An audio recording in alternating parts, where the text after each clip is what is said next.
Hello friends. आज का हमारा टॉपिक है methods of communication of research. Video में एक ऑप्शन होता है फ्रेंड, प्लेबैक स्पीड का। उसमें जिसको भी अपने नोट्स प्रिपेयर करने हैं साथ साथ वो प्लेबैक स्पीड को कम करके जो है वो अपने नोट्स साथ साथ बना सकता है। ठीक है, तो अब हम अपना टॉपिक स्टार्ट करते हैं, method of communication of research. ये स्टार्ट करने से पहले मैं आपको इन शॉर्ट ये बताना चाहती हूँ कि अभी हम इसमें पढ़ने क्या वाले हैं या क्यों पढ़ रहे हैं ये टॉपिक। तो जब भी कोई रिसर्चर अपनी रिसर्च को कंडक्ट करता है तो वो उसके साथ जो है यानी उसके जो कलीग्स हैं या फिर जो लीगल अथॉरिटीज हैं जिनके अंडर वो रिसर्च को कंडक्ट कर रहा है या जनरल पब्लिक है, उसके साथ उसको कम्युनिकेट करना पड़ता है कि उसकी रिसर्च किस लेवल पे है, क्यों वो ये रिसर्च कर रहा है, क्या उसका मोटो है और किस तरीके से वो ये रिसर्च कंडक्ट करेगा। तो उसके लिए उसको कम्युनिकेट करना पड़ता है हर किसी से। तो इसीलिए ये टॉपिक आया है मेथड्स ऑफ कम्युनिकेशन। वो किस तरीके से कम्युनिकेट करता है दूसरों के साथ, वो यहाँ पे बता रहे हैं। तो सबसे पहले बोला गया है कि communication is an art which has developed and grown to a highly specialised function during evolution. It is a duty of a researcher. ये जो रिसर्च कर रहा है उसकी ड्यूटी है to communicate one's research effectively.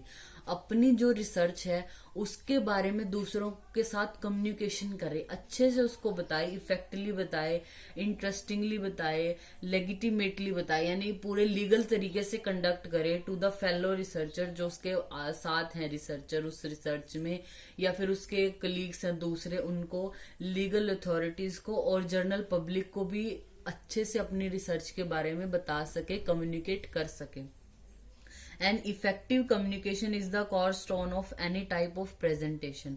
जब आप कोई प्रेजेंटेशन देते हो, चाहे वो वर्बल हो, चाहे वो रिटन फॉर्म में हो, या साइंटिफिक राइटिंग जो एक होती है रिसर्चर जो करता है, उस फॉर्म में अगर आप अपनी प्रेजेंटेशन दे रहे हो, आप अपनी रिसर्च के बारे में बता रहे हो, तो जो कम्युनिकेशन है वो एक उसका कोर स्टोन है। मतलब मेनली आपको कम्युनिकेशन आनी चाहिए, चाहे वो आप लिख के दे रहे हो किसी को या वर्बली बोल रहे हो, आपको पता होना चाहिए कि आपको वो किस तरीके से बनानी है, किस तरीके से करनी है। ठीक है, कॉमन मेथड्स क्या है कम्युनिकेशन के, अब हम पढ़ते हैं।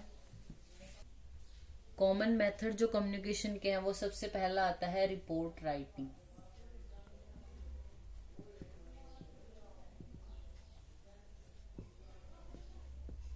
सेकंड आता है oral presentation.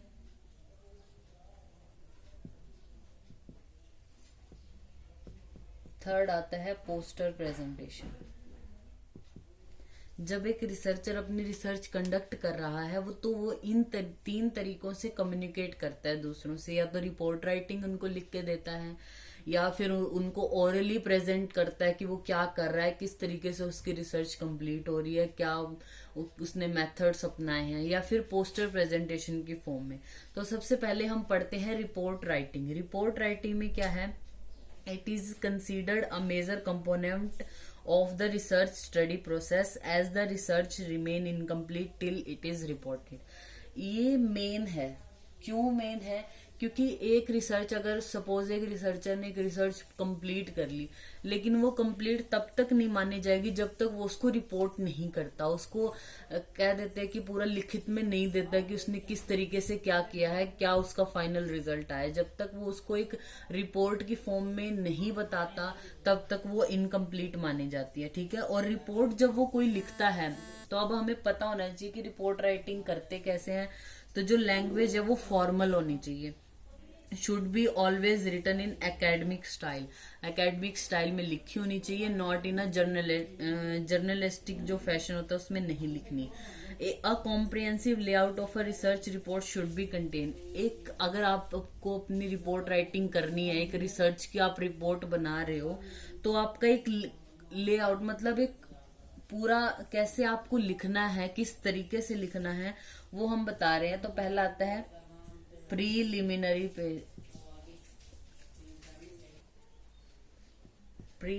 Pages, then main text, फिर आता है एंड मैटर।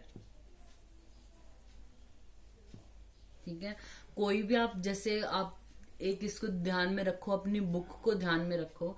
उसको एक रिपोर्ट की तरह हम मान लेते हैं, ठीक है। एक रिपोर्ट में क्या है, सबसे पहले प्रीलिमिनरी पेजेस, फिर मेन टेक्स्ट, फिर एंड मैटर, ठीक है। तो प्रीलिमिनरी पेजेस में क्या आएगा, सबसे पहले टाइटल के बारे में बताते हैं, नेम ऑफ द रिसर्चर बताएगा वो, purpose of the research project. सबसे पहले जब भी कोई बुक स्टार्ट होती है, कभी भी कोई रिपोर्ट स्टार्ट हो रही है, तो हमने सबसे पहले बताना है कि उसका टाइटल क्या है, किस चीज के ऊपर रिसर्च हो रही है, फिर वो रिसर्च कर कौन रहा है, फिर उसके बाद पर्पस क्या है उसकी रिसर्च का, डेट ऑफ पब्लिकेशन, एक्नॉलेजमेंट लिखी जाती है जैसे प्रीफेज, या फिर जो कंटेंट का टेबल होता है वो, list of figure, graph, tables, जो भी उसने किए हैं वो प्रीलिमिनरी पेजेस में। फिर आता है मेन टेक्स्ट। मेन टेक्स्ट में अब वो पूरा उसको रिटन फॉर्म में बताएगा कि इंट्रोडक्शन देगा, फाइंडिंग्स क्या आई हैं उसकी, रिजल्ट क्या निकला है, implication of the result, and then summary बताएगा। फिर आता है एंड मैटर। एंड मैटर में क्या होता है, अपेंडिसेस हैं, फिर उसके बाद आता है बिब्लियोग्राफी, एंड में लिखते हैं, यानी उसने हेल्प तो लेगा ही रिसर्च करने के टाइम पे। वो जैसे किसी टॉपिक पे रिसर्च कर रहा है तो उससे पहले वो उस टॉपिक के बारे में पढ़ेगा, तो चाहे वो नेट से पढ़े, किसी बुक से पढ़े, तो एंड में उनका भी एक रेफरेंस लिखता है कि मैंने ये चीज इन बुक से ली है, तो वो हम बोलते हैं उसको बिब्लियोग्राफी, ठीक है। फिर उसके बाद आता है हमारा ओरल प्रेजेंटेशन। ओरल प्रेजेंटेशन आपको पता चल रहा है कि कम्युनिकेट करना है, हमने ओरली कम्युनिकेट करना है। जैसे हमें कॉलेजेस में भी बोला जाता है कि आपको प्रेजेंटेशन देनी है, तो आप ओरली देते हो वो, ठीक है।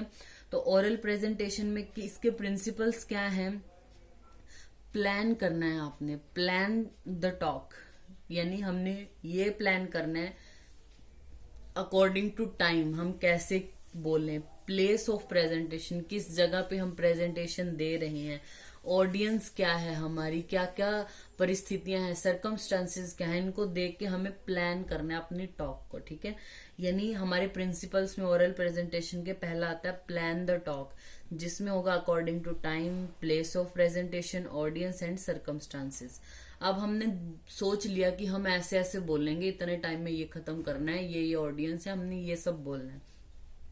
फिर बी, पहला इसमें था plan the talk, second point आता है यानी बी पॉइंट आता है प्रेजेंटेशन ऑफ स्क्रिप्ट। अब आपको जो बोलना है उसको कैसे प्रेजेंट करना है, कलेक्शन करना है, पहले डाटा को कलेक्ट करना है और सेलेक्ट करना है कि आपको किस चीज के बारे में बोलना है। तो वो पहले सेलेक्ट किया, फिर कलेक्ट किया डाटा को, उसको अच्छे से ऑर्गेनाइज किया, उसके कंटेंट्स बनाए, फिर उसके बाद आता है उसको प्रेजेंटेशन किया। प्रेजेंटेशन आप क्या दोगे, जो प्रेजेंटेशन होगी वो कोहेरेंट और लॉजिकल सीक्वेंस में होनी चाहिए और फॉर्मल पैटर्न होना चाहिए उसका, ठीक है। फिर आता है डी हमारा यूज ऑफ वेरियस एड्स।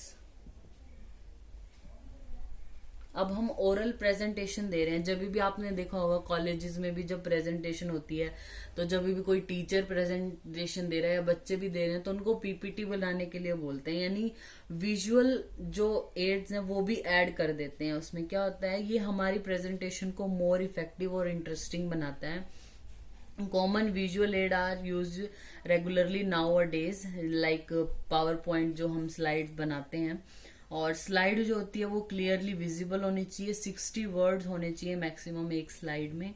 अगर हम टेबल बना रहे हैं तो मैक्सिमम उसमें 4 कॉलम्स होने चाहिए, 7 लाइन्स होनी चाहिए, ठीक है।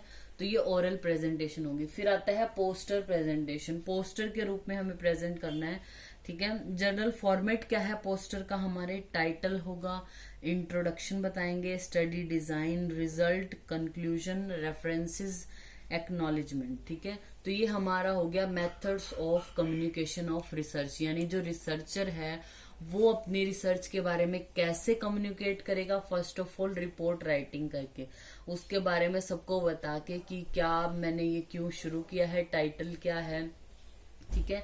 फिर ओरली प्रेजेंट करेगा उसको, जैसे वेरियस जो विजुअल एड्स हैं जैसे पीपीटी हो गया, उनको ऐड करके ओरली प्रेजेंट करेगा, कैसे उसको बोलना है, कैसे कलेक्ट करना है मटेरियल को, कैसे प्रेजेंट करना है, ये सब आएगा। और फिर एंड में पोस्टर प्रेजेंटेशन आता है, और पोस्टर का हमने बता दिया कि एक जनरल फॉर्मेट क्या है, title, introduction, study design, result, conclusion, references और फिर लास्ट में एक्नॉलेजमेंट देते हैं। ठीक है, तो ये हो गया हमारा टॉपिक। Thank you.